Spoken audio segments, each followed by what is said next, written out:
إن هذا العلم دين فانظروا عمن تأخذون دينكم. بسم الله الرحمن الرحيم. السلام عليكم ورحمة الله وبركاته. Alhamdulillahi ala ihsani. Segala puja dan puji senantiasa kita aturkan atas segala limpahan nikmat keberkahan yang Allah berikan kepada kita semuanya. Hingga detik ini zaman rahmat Allah dan beberapa hari ke depan kita sudah memasuki hari-hari yang penuh dengan kemuliaan. Hari-hari yang penuh dengan keberkahan. Maka nikmat kita bisa hidup dan mendapatkan musim-musim kebaikan yang Allah Subhanahu wa taala berikan kepada kita semuanya. Maka seharusnya seorang hamba itu mempersiapkan ibadah apa yang akan dia lakukan di beberapa hari ke depannya. Maka tentunya zaman rahmat Allah, bulan Dzulqa'dah sekarang kita sudah berada kalau tidak salah tanggal 18 di bulan Dzulqa'dah. Itu artinya beberapa hari ke depan kita sudah masuk di bulan Dzulhijjah. Dan saudara-saudara kita di seluruh dunia sudah berbondong-bondong untuk berangkat memasuki dua kota suci yang ada di dunia, yaitu Masjidil Haram dan Masjid An-Nabawi. Ada yang menarik zaman rahmat Allah. Kalau kita lihat di berita, ada di antara saudara kita yang bisa melaksanakan ibadah haji padahal pekerjaannya hanya kuli bangunan. Bahkan di antara saudara-saudara kita ada pekerjaannya itu ngumpul barang rongsokan, barang bekas. Ngumpul begini setiap harinya. Bisa melaksanakan ibadah haji. Ada anak muda yang 20 tahun dia menabung 5.000 rupiah. Alhamdulillah dia bisa berangkat haji. Kenapa kita tidak? Apa yang menjadi penghalang kita bisa melaksanakan ibadah haji? Atau belum ada niat? Atau kita tidak pernah meminta kepada Allah? Dan tidak pernah mengupayakan? Ketahuilah zaman rahmatullah, Allah tidak butuh dengan seberapa besar usaha kita. Tapi Allah ingin melihat hati-hati kita. Jujurkah kita ingin melaksanakan ibadah haji atau tidak? Karena ada tong itu saudara-saudara kita kalau kita ajak dia haji dan umroh, nakana mo kami ngaledoi. Seolah-olah dia meremehkan Allah. Seolah-olah dia tidak meyakini bahasanya Allah Maha segala sesuatunya. Ketahuilah zaman rahmatullah, semua orang kaya yang ada di Makassar ini terkhusus. Dan yang ada orang kaya di dunia yang memberikan rezeki adalah Allah. Maka mengapa kita berputus asa dari rahmat Allah? Bukankah Allah Subhanahu wa taala mengatakan, "Walladzina jahadu fina lanahdiyannahum subulana." Inai tahu sumpadeng. Siapa di antara orang-orang yang beriman itu bersungguh-sungguh di jalan Allah, maka pasti Allah akan berikan jalannya. Yang susah kalau memang tidak ada niat. Yang berat kalau tidak ada niat. Apalagi tidak pernah meminta kepada Allah. Bukankah Allah mengatakan, "Ud'uni fastajib lakum." Minta kepadaku. Dan rugi zaman rahmatullah kalau kita meninggal belum pernah sempat menginjakkan kaki di Masjidil Haram. Rugi. Zaman rahmatullah.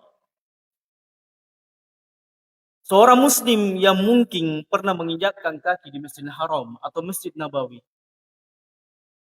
maka tidak ada perasaan yang dia rasakan melainkan rasa sedih, rasa takjub.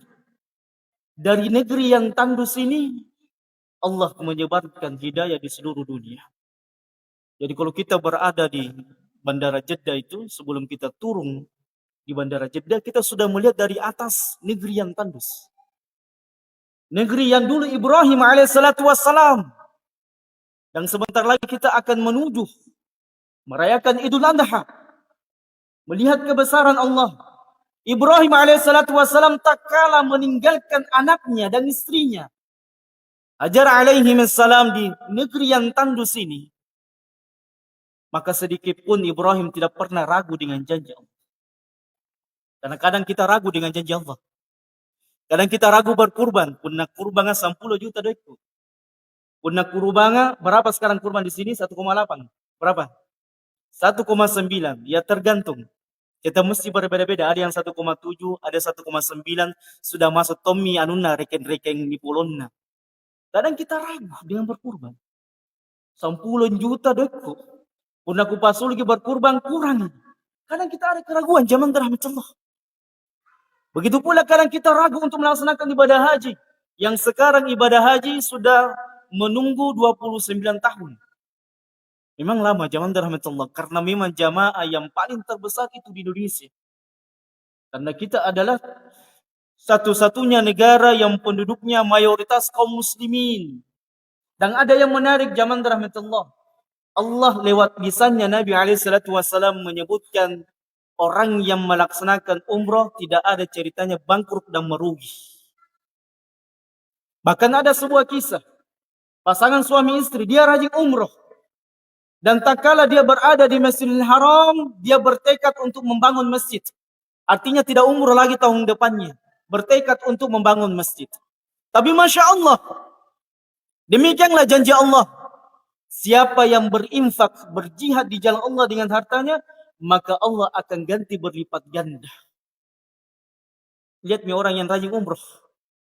Lihat saudara-saudara kita yang rajin mungkin melaksanakan ibadah haji. Karena banyak-banyak mungkin. Dia hajinya eksklusif. Tahun ini mendaftar, tahun depan bisa berangkat.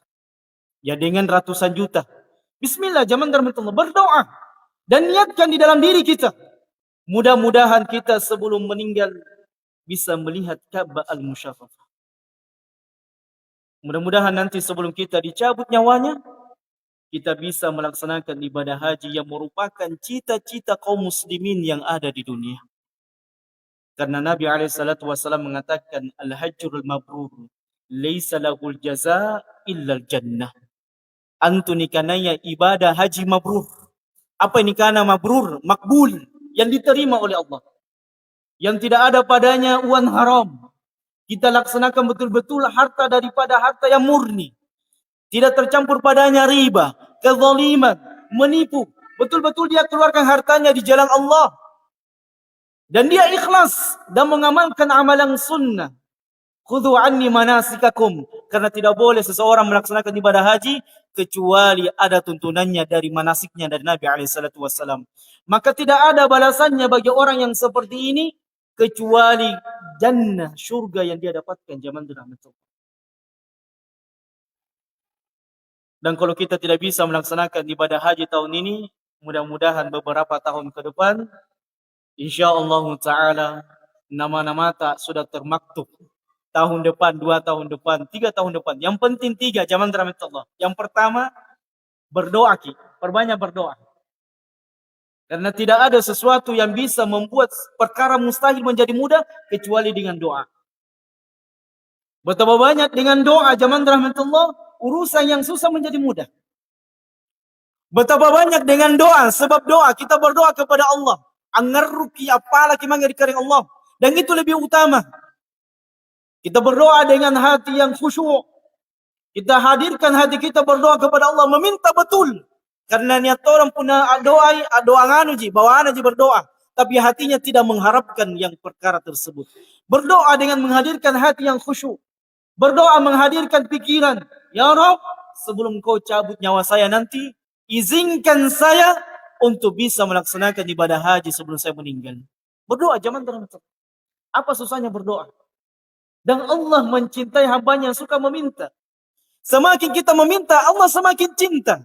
Semakin kita meminta, insyaallah ta'ala, segala sesuatunya yang susah, yang rumit, yang mustahil, mungkin kita mengatakan, apa tonji jamaah-jamaahku Ustaz? Apa tonji penghasilanku Ustaz? Kadang penghasilan saya kurang, kadang penghasilan saya tidak cukup. Maka berdoa. Setelah kita berdoa, zaman rahmatullah adalah upayakan ada usaha sedikit. Karena mana poin pala doa ki mangirikan Allah Subhanahu wa taala sehari semalam suntuk di masjid. Kalau kita tidak berusaha, tenen itu nambatu rezeki dulu zaman rahmatullah. Tidak datang dengan sendirinya rezeki itu. Jadi yang namanya tawakal itu menggabungkan, kata para ulama, usaha dengan doa. Itu namanya tawakal. Adapun kalau sekedar berdoa saja, tidak ada usaha, itu namanya tawakul. Ya, dan tidak dianjurkan orang bersifat tawakul, berdiam diri di rumah, mengharap rezeki. Tidak bisa, zaman rahmatullah. Harus ada upaya. Maka pada kesempatan zaman rahmatullah, kalau kita tidak bisa melaksanakan ibadah haji tahun ini, berdoa kepada Allah Subhanahu wa taala. Maka zaman rahmatullah, sebelum kita memulai kitab ini, ada sebuah kisah yang sangat menarik yang saya angkat pada kesempatan yang berbahagia ini. Mudah-mudahan menjadi pelajaran. Yang kata para ulama, sesungguhnya menuntut ilmu itu bisa mendatangkan kelezatan demi kelezatan. Makanya jangan heran, ulama kita dari zaman ke zaman, ada di antara mereka menjual rumah mereka, menjual tanah-tanah mereka, berjalan hari demi hari, minggu demi minggu berganti, bulan berganti menjadi tahun, berjalan dari suatu negeri ke negeri demi menuntut ilmu. Karena kenapa? Zaman rahmatullah, nikmat menuntut ilmu yang kita rasakan pada saat ini adalah sebuah kelezatan yang kita tidak rasakan duduk-duduk nongkrong di warung kopi. Tidak. Kenikmatan duduk bermajelis ilmu yang mungkin setengah jam, 45 menit, lebih nikmat daripada menonton bola. Kenikmatan duduk di majelis ilmu, di antara kenikmatan yang Allah turunkan, orang yang duduk di majelis ilmu, Allah turunkan sakinah dan mawaddah. Dan nikmat menuntut ilmu lebih agung daripada orang mengejar jabatan. Apatah lagi sebentar lagi pemilihan presiden. Orang berbondong-bondong mengejar pemerintahan. Orang berbondong-bondong, bersusah payah, berleha-leha, mengejar sesuatu yang kelak mereka akan dipertanggungjawabkan. Coba lihat zaman rahmatullah. Orang berbondong-bondong mengejar neraka. Alhamdulillah kita termasuk di antara orang yang mengejar surga Allah Subhanahu wa taala. Inilah yang dikatakan oleh sebagian para ulama. Law alimal muluk wa abna'ul muluk ma nahnu fihi lajadaluna bisuyuf. Andaikan para penguasa itu, para raja itu, dan anak-anak putra mahkota, para raja, bangsawan, mereka mengetahui betapa nikmatnya duduk bermajelis ilmu, betapa nikmatnya berzikir kepada Allah, betapa nikmatnya membaca Quran, betapa nikmatnya kita beribadah kepada Allah, dibandingkan mereka mengejar kerajaan, mengejar harta, maka sungguh mereka akan mengambil paksa nikmat yang ada di dalam diri kita dengan pedang-pedang mereka. Tapi mereka tidak mendapatkan hidayah. Mereka tidak mendapatkan jalan tersebut. Hingga dikisahkan zaman rahmatullah, ada kisah yang menarik. Dikisahkan oleh Imam Al-Khatib Al-Baghdadi. Al-Khatib Al-Baghdadi ini, nama lengkap beliau adalah Abu Bakar Ahmad ibnu Ali ibnu Zabit Al-Ma'ruf bin Khatib Al-Baghdadi. Dan beliau termasuk Asy-Syafi'i, pengikut mazhab Asy-Syafi'i.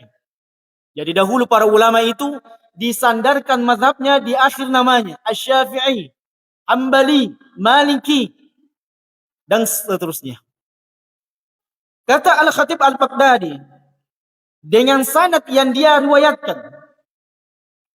Ketahuilah zaman rahmatullah, para ulama kita dahulu, kalau meriwayatkan kisah saja, mereka meriwayatkan kisah itu dengan sanadnya. Dengan rijalnya. Tahu sanad zaman rahmatullah. Sanad itu, misalnya dari saya, si fulan, dan seterusnya. Itu namanya sanad. Kenapa dahulu ada sanad? Sementara di zaman Nabi SAW tidak. Begitu pula di zaman para sahabatnya. Karena pada saat di masa imam banyak muncul hadis palsu. Hati-hati. Antum biasa nih sebar di share di WA. Ucapkan salawat ini 1000 kali, maka insya Allah Anda akan mendapatkan rezeki. Itu banyak terjadi. Apatah lagi menjelang nanti 10 Dzulhijjah. Banyak hadis-hadis palsu yang muncul. Makanya untuk memilah dan memilih hadis, maka disebutkanlah hadis dengan sanadnya. Sehingga para ulama dahulu mengatakan, bahwa sanad itu adalah bagian dari agama. Menyebutkan rijalnya, menyebutkan orang yang meriwayatkan perkara ini, hadis ini adalah merupakan bagian dari agama. Laulal isnad, andaikan bukan sanad, andaikan bukan disebutkan rijalnya hadis ini, maka setiap orang akan berdusta atas nama Nabi SAW. Setiap orang akan mengatakan hadis ini disandarkan kepada Nabi SAW.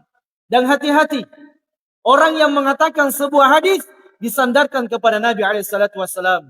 Nabi SAW mengancam, "Man kadzaba alayya muta'ammidan falyatabawwa maq'adahu minan nar." Inai-inai sumpah dan tahu. Dia menyampaikan hadis dan dia katakan hadis ini adalah hadis dari Nabi SAW. Namun itu bukan hadis dari Nabi SAW, termasuk men-share hadis yang tidak ada rijalnya. Hati-hati men-share sesuatu. Banyak orang menganggap sepele men-share sesuatu di grup WA, men-share sebuah hadis, padahal hadis ini bukan hadis dari Nabi SAW, maka kita termasuk andil dalam menyebarkan hadis palsu. Hati-hati, zaman rahmatullah. Jadi tidak boleh kipiti share-share. Jadi media sosial ini adalah tempatnya banyaknya tersebar amalan yang tidak ada diajarkan oleh Nabi SAW. Maka Nabi SAW menegaskan, "Man kadzaba alayya muta'ammidan." Siapa yang berdusta atas namaku, kata Nabi SAW, "Falyatabawwa maq'adahu minan nar." Maka hendaknya dia menyiapkan kursinya di dalam neraka. Ancaman besar bagi orang yang suka berdusta. Apatah lagi kalau ada sebagian kaum muslimin yang ketika dia berzikir, dia mengatakan ila hadrati Muhammad. Sungguh Nabi Muhammad telah hadir di tengah-tengah kita. Na'udzubillah. Ini banyak. Banyak. Zaman terbentuk tidak sedikit kaum muslimin yang meyakini ketika mereka merayakan sebuah perayaan. Perayaan apa kira-kira itu? Nah, kita yang sebut. Maka mereka mengatakan ketika kita merayakan hari perayaan tersebut, membaca salawat Nabi SAW, maka muncul ruhnya Nabi Muhammad SAW di tengah-tengah kita. Ini dusta atas Nabi SAW. Bukan perkara simpel, zaman rahmatullah. Bukan perkara kecil menyebutkan hal tersebut seperti itu. Taib. Maka Al-Khatib Al-Baghdadi mengatakan, "Sami'tul Ustaz Ibnul Umaid." Satu ketika saya mendengarkan sebuah riwayat dari Ustaz Ibnul Umaid. Beliau mengatakan, "Ma kuntu adhunnu anna fid dunya halawatan aladzu min ar-riyasa wal mizara allati ana fiha hatta syahadtu mudzakaratan Sulaiman Ibnu Ahmad At-Tabarani wa Abi Bakar Al-Ja'abi bi hadrati." Baik, zaman rahmatullah, saya terjemahkan.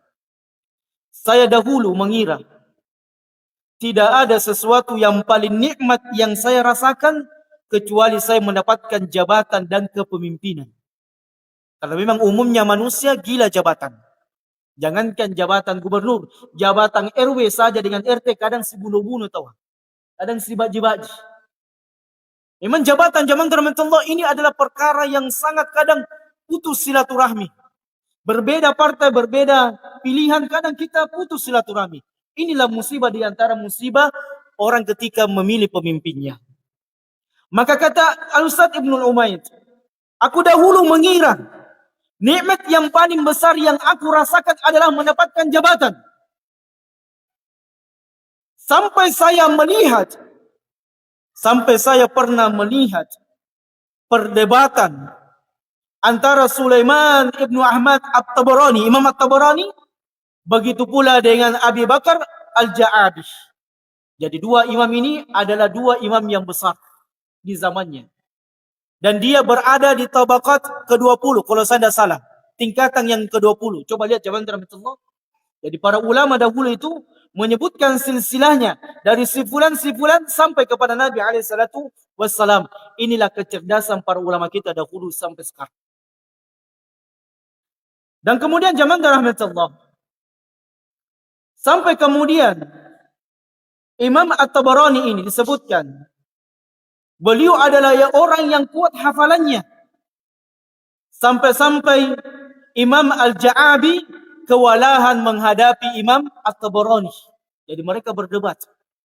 Jadi biasa zaman rahmatullah kalau ada ustadz yang sementara berdebat, sementara berdialog, namanya muzakarah, diskusi ilmiah, itu biasa. Ada orang berilmu, berdiskusi, berdebat, itu biasa. Yang tidak biasa adalah orang bodoh ikut nimbrung dalam perkara tersebut. Jadi kalau ada wisata yang berdialog, berdebat dalam sebuah perkara, itu biasa zaman rahmatullah, orang ilmiah. Dan itu dari zaman ke zaman didapatkan. Dan itu juga ada di antara para sahabat yang mereka berdiskusi tentang sebuah hadis, tentang sebuah perkara yang mereka tidak dapatkan. Ringan zaman rahmatullah. Makanya dalam ilmu fikih ketika kita mendalaminya, kita akan lebih luas menghadapi perbedaan yang ada. Jadi jangan terlalu kaku dalam belajar zaman rahmatullah. Apalagi ilmu fikih. Luas zaman rahmatullah. Sehingga jangan orang pernah kaku dalam semua permasalahan. Selama kita beragama di atas dalil. Karena kaidahnya adalah, silakan ditulis di halaman dalam. Ini kaidah yang agung yang para ulama berikan kepada kita. Al-ahkamu syar'iyyah taftafiru fi thubutiha lil adillati sahihati as-sarihati. Kalau bisa dihafal dengan bahasa Arabnya, belajar ke bahasa Arab. Jadi memang agama ini tidak bisa lepas dari bahasa Arab. Karena agama ini, bahasa Arab zaman rahmatullah adalah bahasa yang mengikat. Satu sama yang lainnya tidak bisa dipisahkan. Makanya Quran sangat susah diotak-atik. Berat zaman rahmatullah. Banyak orang yang ingin menghancurkan Islam dengan mengotak-atik Quran. Tidak bisa. Karena Quran itu adalah satu paket dia. Huruf demi huruf itu saling mengikat. Tidak bisa dilepaskan. Satu huruf saja dihilangkan dalam Quran, maka akan ketahuan. Itulah hebatnya bahasa Arab. Saya ulangi. Al-ahkamu syar'iyyatu taftaqiru fi thubutiha lil adillati sahihati as-sarihati.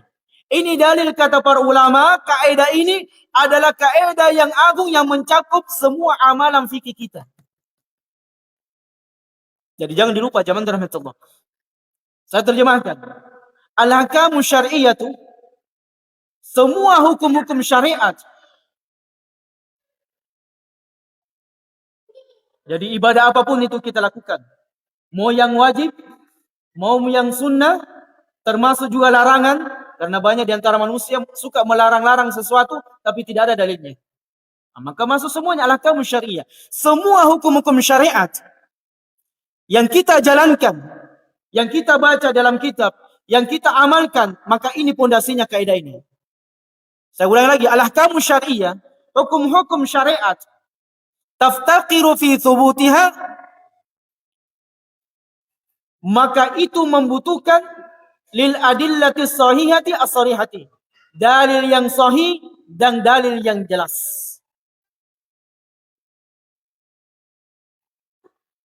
Jadi semua amalan yang kita lakukan zaman rahmatullah, porosnya dan pondasinya harus ada dalil. Maka tidak boleh seseorang memerintahkan sebuah amalan kecuali amalan tersebut ada dalil yang jelasnya dan sangat terang dari Nabi SAW. Apakah yang berkaitan dengan perkara wajib maupun yang perkara sunnah. Dan demikian juga larangan-larangan yang kita sering dapatkan. Ya, sebagian kita Bugis Makassar ini dikenal dengan apa zaman rahmatullah? Pamali. Ini sering terjadi. Jangan menikah pada tanggal sekian. Pamali. Apalagi? Jangan duduki bantan. Apalagi? Sebutkan zaman rahmatullah pamali, pamalita. Hukum syariat. Sebagian masuk, kita anggap itu hukum syariat. Sebagian kaum muslimin melarang sesuatu dan menjadikannya hukum syariat. Yang harus diikuti dan diterapkan. Khususnya yang paling banyak adalah menentukan tanggal. Tidak boleh tanggal ini menikah. Ya nanti boleh ini. Maka larangan dan perintah itu tanyakan mana dalilnya. Perkara goib. Mana dalilnya? Dan kata Ibnu Qayyim dalam kitabnya, siapa yang meyakini ada tanggal yang bisa mendatangkan manfaat dan menolak mudarat, maka itu adalah amalan kesyirikan.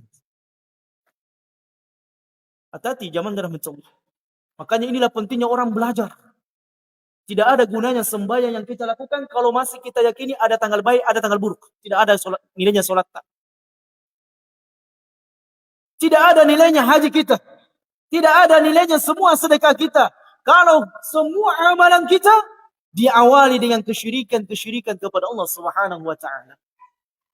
Inilah yang disebutkan oleh Nabi alaihi salatu wasallam, la tasubbud dahr. Jangan pernah mencela waktu. Ibnu Qayyim menjelaskan ada 3 perkara. Yang ketika kita mencela waktu, maka kita terjatuh pada 3 perkara tersebut.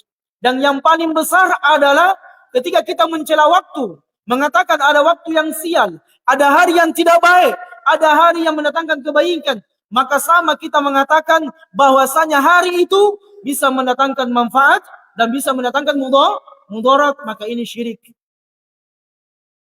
Syirik zaman rahmatullah. Jadi memang tidak bisa lepas dari kesyirikan kalau tidak belajar. Kita tidak akan bisa lepas dari larangan kalau kita tidak belajar. Maka semua pamali-pamalita yang kita miliki, qul hatu burhanakum in kuntum shadiqin. Datangkan hujahnya kalau kalian benar-benar pamali itu benar. Dan pamali ini sejak dahulu kala sudah ada. Zaman jahiliyah sudah ada. Salah satu contoh pamalinya orang Arab jahiliyah, itu kalau mereka tawaf, mereka buka bajunya.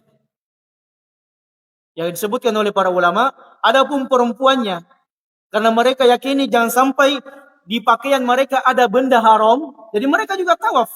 Mereka sa'i, mereka melaksanakan ibadah haji. Karena warisan ibadah haji itu datang dari Nabi Ibrahim alaihissalatu wassalam. Nanti disempurnakan ketika Nabi alaihissalatu wassalam itu diutus oleh Allah Subhanahu wa taala. Baik, ketika mereka ingin tawaf, maka wanita-wanita mereka itu kalau tawaf, mereka tawaf di malam hari dalam keadaan tidak berbusana. Karena kenapa? Ada pamalinya. Pamalinya apa? Jangan sampai benda atau baju yang saya gunakan ini ada sesuatu yang harta haram yang saya beli darinya, sehingga Allah tidak menerima tawaf saya. Coba lihat zaman Allah, ada pamalinya. Tapi apakah seperti itu Allah inginkan? Dalam hukum-hukum syariat yang kita sering sandarkan. Yang begitu, nanti begini Ki. Nah, kalau nanti kita begini Ki nanti. Itu ada pamali zaman Allah. Ini sudah ada sejak zaman dahulu kala. Yang kadang kita sandarkan dengan hukum-hukum syariat. Maka ini dalilnya, kaidahnya yang penting. Al-ahkamu syar'iyyah taftaqiru fi thubutiha lil adillati sahihati as-sarihah. Semua perintah dan larangan, sunnah dan makruh, kalau kita katakan ini wajib, ini sunnah, ini haram, ini makruh, maka qul hatu burhanakum in kuntum shadiqin. Datangkan hujah kalian kalau kalian benar-benar orang yang benar di atas amalan tersebut. Baik, zaman rahmatullah. Kaidah yang seperti ini banyak sekali. Cuma nanti saya akan step by step saya kasihkan supaya dihafal Ki dan jadi pegangan buat kita. Sehingga ketika kita beragama betul-betul di atas kaidah yang kuat. Inilah hikmah Allah berikan warisan ilmu kenabian kepada para ulama, kepada para ustaz, kepada para dai. Supaya apa? Jangan sampai kaum muslimin beribadah tidak di atas kaidah-kaidah yang diterapkan oleh para ulama kita. Penting zaman rahmatullah. Maka kemudian zaman rahmatullah ketika At-Tabarani dengan Al-Ja'abi ini saling berdebat, maka Al-Ja'abi mengeluarkan senjata pemungkasnya. Karena sudah terpojok. Al-Ja'abi ini tidak mampu mengungguli kuatnya hafalannya Imam At-Tabarani menghafal. Jadi memang ulama kita dahulu itu kuat hafalannya. Sama dengan kita. Ya kadang kita datang duduk di majelis tidak menulis. Dihafal mentongnya. Hafalan di luar kepala. InsyaAllah. Seperti Imam Syafi'i. Al-Ja'abi melihat kehebatan hafalannya At-Tabarani. Berkata Al-Ja'abi dihantam lagi hadis. Tapi Al-Ja'abi disebutkan oleh para ulama, dia juga orang cerdas, orang Baghdadi, Asy-Syafi'i.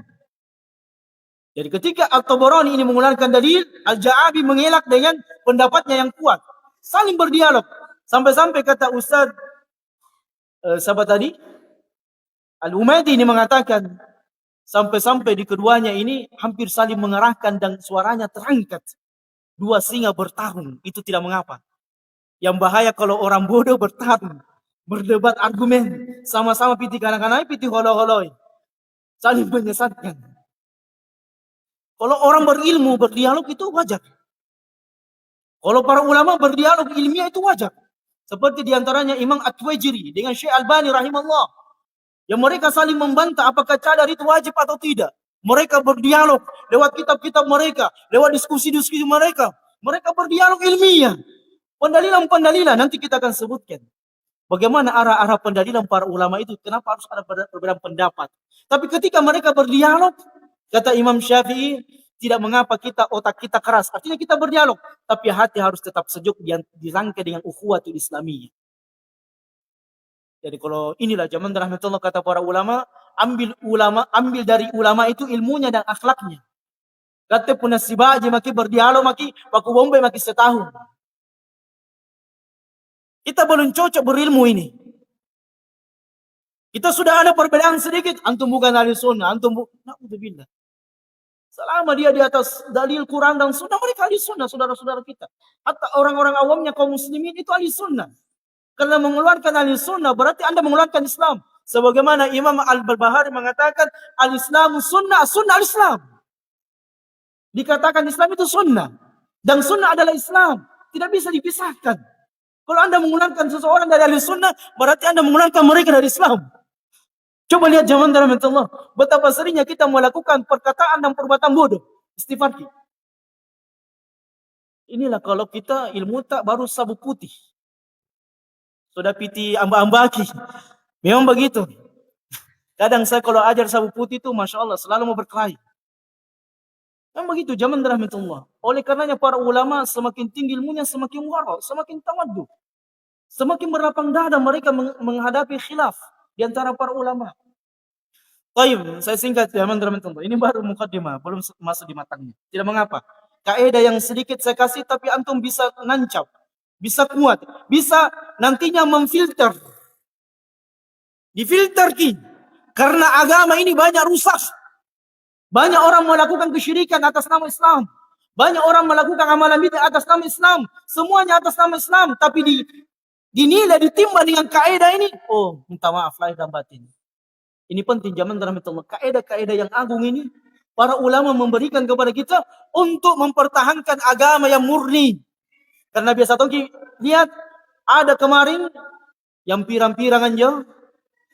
Tena pan ikat rumalang riolomi. Tena bakat tena lapas riolomi. Ketika kita tidak memiliki filter, maka kita mengatakan oh sama itu.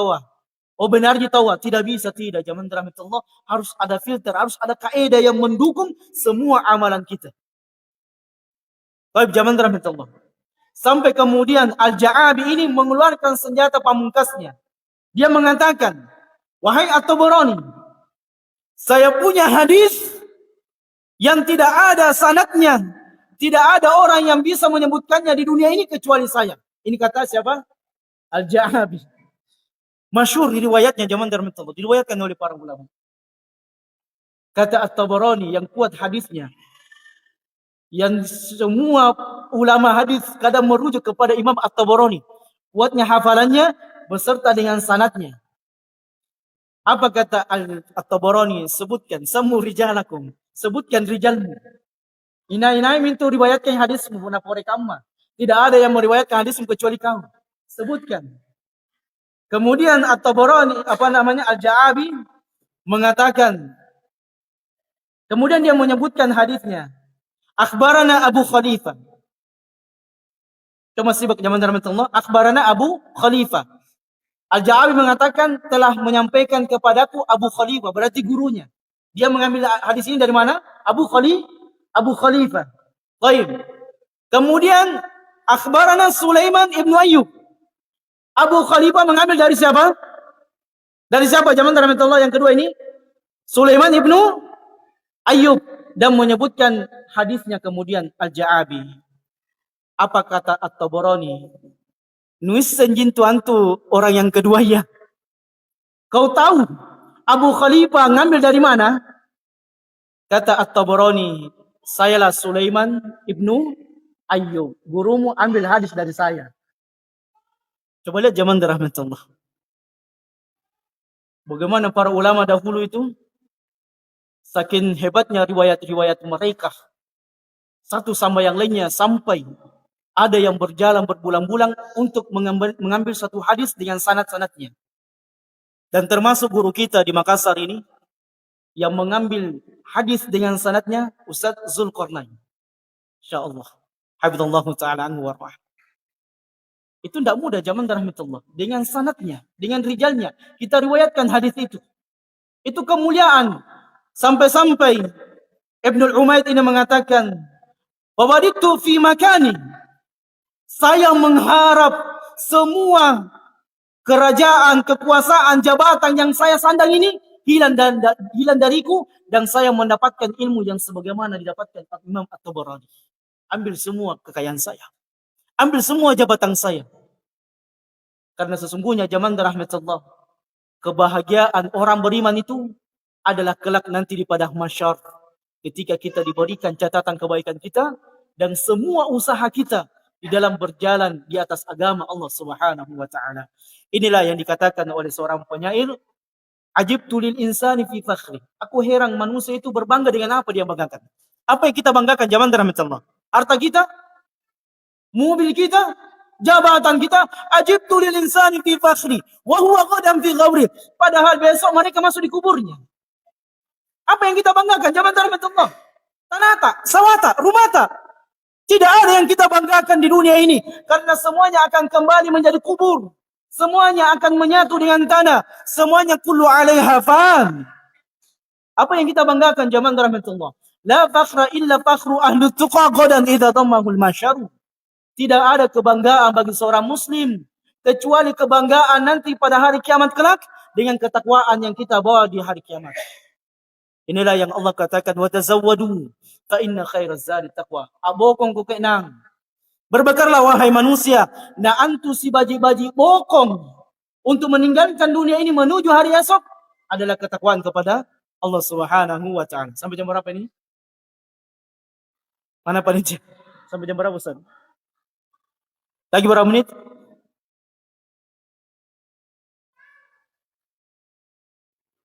7.13. Baik, kita tambah 10 menit. Zaman rahmatullah, kita tambah dengan hal-hal yang dinajiskan dalam syariat kita. Ketahuilah zaman rahmatullah, semua najis yang kita sebutkan kemarin tidak terlepas dari apa? Kaidah yang pertama ini. Tidak ada larangan kecuali larangan itu ada dalilnya.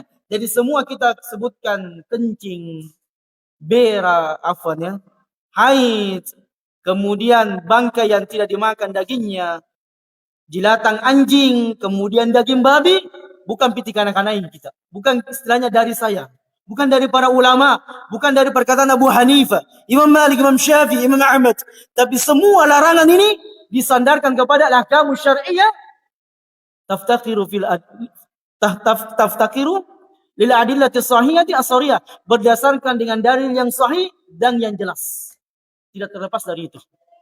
Kemudian berikutnya zaman rahmatullah, perkara yang diharamkan oleh syariat berikutnya adalah al-maitah, bangkai.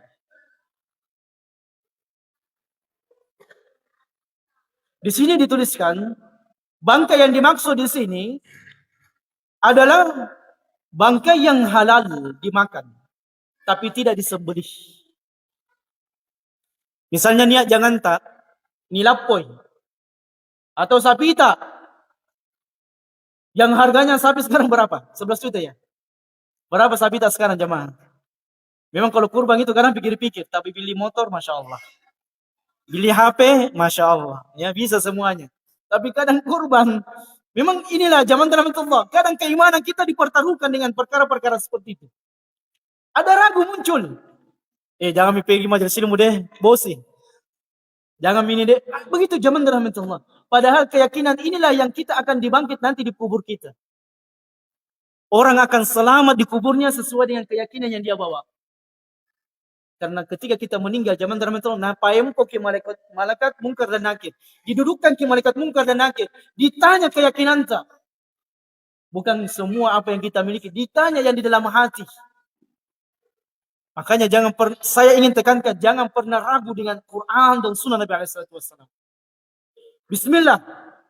Ya jangan, karena memang syaitan sering mewaswasi kita, membuat kita takut, membuat kita galau, membuat kita suntuk, membuat kita kadang, kalau saya sholat, saya akan rugi, saya akan bangkrut. Demikianlah syaitan.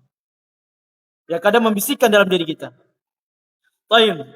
Kata para ulama, semua bangkai binatang yang dagingnya halal dimakan dan tidak disembelih itu hukumnya haram. Dan dia dikategorikan najis. Misalnya sapi tak ditabraki. Angoro misabinta. Beberapa saat dia sakaratul maut, dicabut nyawanya. Daripada takalan. Baik, perhatikan. Kalau nafasnya masih ada, Anda sembelih, insya Allah khair, tidak ada masalah. Tapi punya niat musuh pandai bangkai, artinya meninggal, sudah mati. Kak doromi, tena mau harapan, disembelih, walaupun Anda mengatakan Bismillah Allahu Akbar, Bismillah Allahu Akbar, si bilangan sabu, Bismillah Allahu Akbar, tetap dia bangkai. Daripada Ustaz, kajalan apa den, salona pun dipelihara. Ni jaga tena ditindro. Dede, bismillah. Tidak ada orang lihat, dimasak, dibagi-bagi sebentar, dibagi-bagi dosanya. Bangkai zaman rahmatullah. Sama dengan ayam tak, ditabraki. Daripada, lebih baik. Tidak ada dalam agama seperti itu. Inilah kita berjalan di atas ahkam syar'iyyah. Jadi kita beragama di atas hukum-hukum syariat. Kita beragama di atas dalil yang jelas. Bukan perasaan, bukan was-was. Kata para ulama, agama itu tidak dibangun di atas akal-akal kita. Agama itu tidak dibangun dengan hawa-hawa nafsu kita. Agama itu tidak dibangun dari ikan bayi, tidak bisa. Salat subuh berapa rakaat? Berapa rakaat zaman terbentuk salat subuh? 2 rakaat. Kurang Ustaz. Kan bayi kalau ditambah 3, tidak bisa. Hukum syariat telah menetapkan harus ada dalilnya yang jelas. Coba lihat zaman teman-teman sudah ada gambaran di kaidah yang pertama ini. Al-ahkamu syar'iyyah taftaqiru fi thubutiha lil adillati sahihati as-sarihati. Hafal ki. Kalau tidak bisa kita menghafal 30 juz, minimal ini mau 1 penggalan kata ini. Nanti saya kasih hadiah. Ya, pekan depan kalau ada yang bisa hafal saya kasih hadiah. Tapi jangan minta hadiah yang besar. Ya, sudah apa? Coba zaman rahmatullah. Al-ahkamu syar'iyyatu. Coba sama-sama. Wahid, itnan, thalatha. Al-ahkamu syar'iyyatu. Taftaqiru fi thubutiha lil adillati as-sahihati as-sarihati. Jadi kalau ada saudara tak mengerjakan sebuah amalan yang tidak ada dalilnya, sampaikan sama dia. Selamatkan dia. Jangan biarkan saudara kita dengan amalan yang mereka lakukan tidak ada dalilnya. Karena semua amalan yang tidak ada dalam kaidah ini tidak dianggap oleh Allah. Wa qadimna ila ma 'amilu faj'alnahu haba'an manthura. Kami perhadapkan semua amalan manusia yang mereka lakukan, yang mereka anggap baik amalan tersebut di dunia, namun tidak ada pahalanya di sisi Allah. Karena kenapa? Tidak cocok ya nuna koridornya. Tidak ada contohnya dari Nabi SAW. Maka kaidah yang agung ini harus dihafal dan disampaikan kepada orang saudara kita. Sampaikan. Pak, melarang atau memerintah sesuatu tidak bisa sampai ada dalilnya. Nabi SAW mengatakan, "Idza dubigal ihab faqad tahura."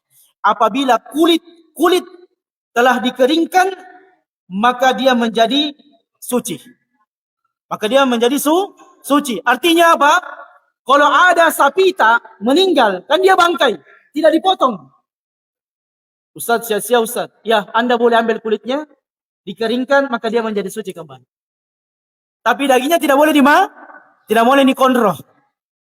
Kulitnya saja bisa dimanfaatkan. Selebihnya itu adalah bangkai dan itu adalah najis. Tapi tergolong najis yang ringan. Karena dia masuk dengan kaidah yang berikutnya. Semua bangkai yang boleh dimakan, maka dia najisnya ringan. Sama dengan kotorannya. Habis waktu. Masih ada sedikit. Baik. Berikutnya zaman rahmatullah. Kecuali ada dua bangkai yang dihalalkan oleh kita. Tapi yang bisa menjawab. Ada dua bangkai yang dihalalkan buat manusia. Satu. Ikan. Semua bangkai ikan yang meninggal di lautan, maka itu halal. Karena tidak akan mungkin kita coba lihat. Syariat itu sangat luar biasa. Kalau andaikan ikan itu, kapan dia mati tidak disembelih, bangkai balas segi pangan rejuku kan. Nakaten tu tomang kasar nakaten ang paningan rebale puna teju juku. Coba lihat zaman dalam itu. Kemudian bangkai yang kedua apa? Ketimbang. Semua jenis ketimbang. Belalang tempur. Apa bahasa Indonesianya itu? Dia apa? Belalang ya? Belalang. Semua jenis belalang. Yang sebagian para ulama mengatakan sejenis daripada itu boleh dimakan, tapi terserah Anda mau makan tidak. Ya, sebagian saudara kita di sebagian tempat itu dimakan. Tapi tidak semua, karena ada yang meracun itu dari peti ambaki. Ya, inilah pentingnya ilmu. Dengan ilmu semua menjadi mudah. Dengan ilmu kita selamat dari keracunan. Yang bilang semua jenis ketimbang boleh, nak kana ustaz kah? Sinampe piti ambaki ki keracunan ki ya. Saya angkat tangan, walau alam bisawab. Jadi dilihat ki zaman dalam itu tanya tongi dokter, ini dokter boleh dimakan atau tidak?